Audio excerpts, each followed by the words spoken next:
Yes. Two quick questions. That's right.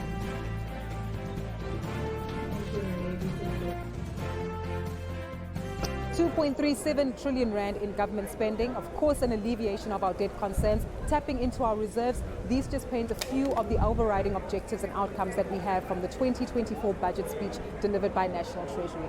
The deficit and is stabilizing and debt is stabilizing. This year, what do we mean by this year? The current financial year, which ends 23-24,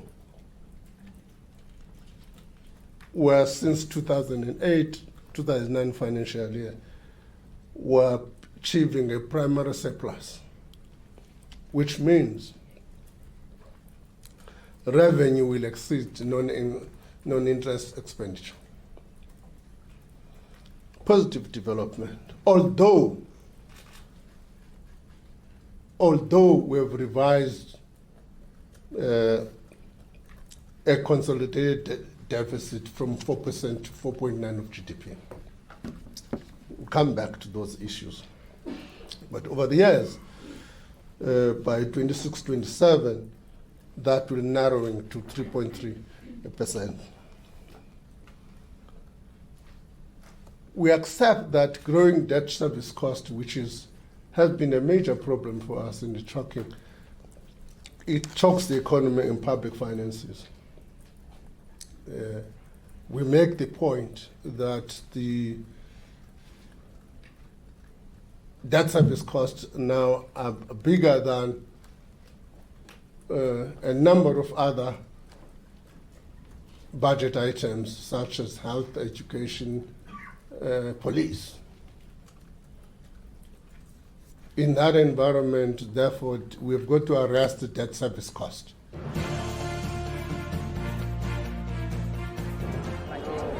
Look at, as far as the GFECRA, which is our reserves, are concerned, there are two or perhaps even three processes. The first one is putting together a structure on how the agreement between the Treasury and the SARB looks like, because currently there isn't a structure, which is why there haven't been any transfer of unrealized profits. So bring that into global norms, best practice. That's the first part. The second part is the actual use of the money, which then rests with National Treasury.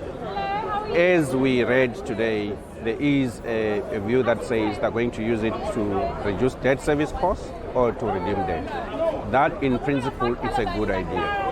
But then there is a third element, which is the use of the savings from the debt service costs that have been reduced. That lies squarely into the National Treasury, and what we saw today is continued spending on social spending.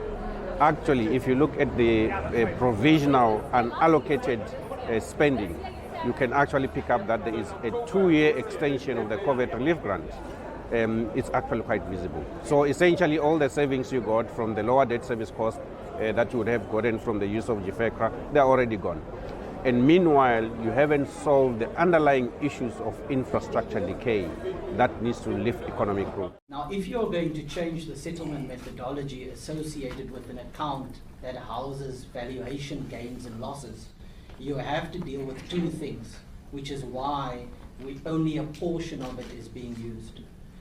So out of the 506 billion that's in the account, only about 250 billion is actually being used. So the one portion of it is the 150 billion that gets allocated towards financing the gross borrowing requirement.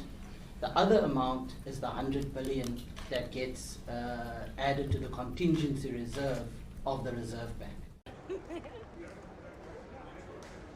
Deal with the escalating debt. There needs to be a proper drive in terms of stimulating the economy, job creation, and finding alternative ways of generating tax revenue, because currently approximately 7 million South Africans are contributing to taxes. Therefore, once you increase the avenues of tax generation for our country, then it means you are able now to be able to reduce the debt and be able to have a proper mechanism of ensuring that there are not we are not defaulting on our debt payments. But if we are going to continue on this trend of always borrowing, then it means we are going to have a country that is unable to service the debt, which will cause further problems in the future. One thing is certain is that ongoing support for state-owned entities will be a priority, with enhanced capital guarantees being offered to these entities. And it states in the Act that the Reserve Bank, after providing for contingencies and such other things as are normally provided by banks, will then remit the balance to the Treasury. But as the Act stands, we can't just transfer the money from GFECRA to those contingency reserves. And the only way to do it was that the money would have to go first to the Treasury and be appropriated as a capital for the Reserve Bank so that we could be able to mop up the liquidity. Still trying to boost revenues and finding innovative ways to do so, with government implementing a tax that will impact multinationals having to ensure that they do comply with tax changes as long as they happen to be economically active in a country like South Africa.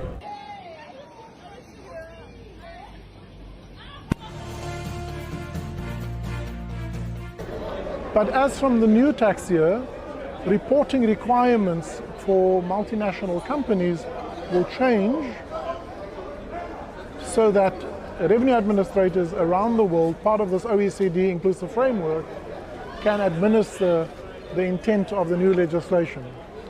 The global minimum tax simply means that a company who is domiciled in South Africa will have to pay a minimum of 15% tax, regardless of the effective tax rate.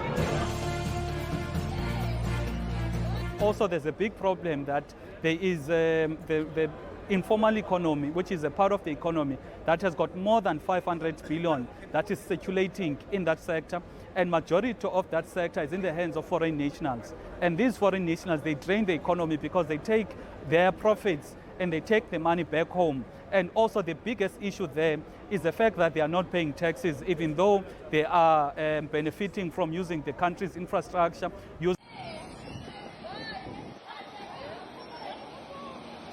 From a personal income tax point of view, we happen to be safe. Fuel levies also not seeing any particular changes, but SARS will have to become a lot more creative in terms of its revenue generation strategies. There is a significant reduction, 47 billion rand reduction from taxes from the mining sector. But at the same time, other sectors like the financial services sector, the community services, manufacturing, retail are growing. The NHI also seeing an allocation in terms of ongoing support and funding in order to get it off the ground, and of course significant increases that we continue to see when it comes to the social grant relief system. We're still on course in terms of the social wage, in the sense that in every 10 rand, 6 rand go into the social wage. That people of this country, it doesn't matter how much money gets allocated to different departments. We have seen that all these departments are underperforming. Some can't even spend the money that gets allocated to them. So the only way out of the current challenges that we are facing is to vote for a new government that has a keen interest to change the status quo for our country, to drive our country towards an upward economic trajectory. All of this and so much more analysis is what we'll continue to provide you with, not only on Kayabiz this evening, but all here on Kaya 959.